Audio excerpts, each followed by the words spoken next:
So Rob, coming back to you then, in terms of the demand that you have, can we just maybe just talk about some of the customer scenarios that you deal with? Because we talk a lot about automation and technology, but people are at the heart of your business. So what do they bring to you? This experienced skill set that you're in demand for. What do they bring to your service?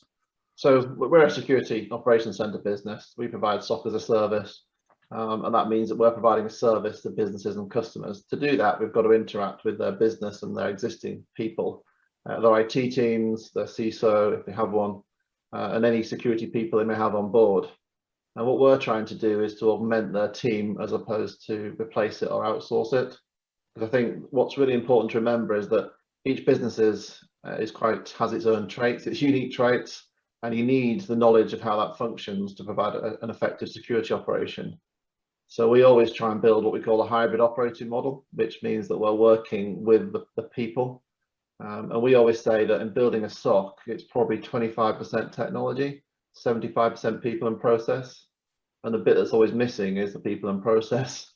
Organizations generally have at least some of the technology they need to have a SOC. It's not about buying a SOC.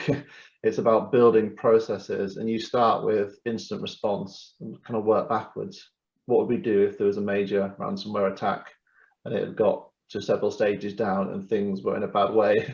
How would we recover from that? And you start to work on processes and business processes and then fit technology and services into that. I think that sort of the industry seems to focus on technology really hard. Buy this, it stops this. And organizations might then buy that and then they've got no one to look at it. So the worst scenario is organizations have bought technology, it's sending out alerts. I mean, most ransomware attacks send loads of alerts out, and it's just the problem is that no one's looking at them. And then the bit about the skills is that often these aren't, it's a virus, we've stopped it kind of messages. It's something unusual is happening, it needs investigating.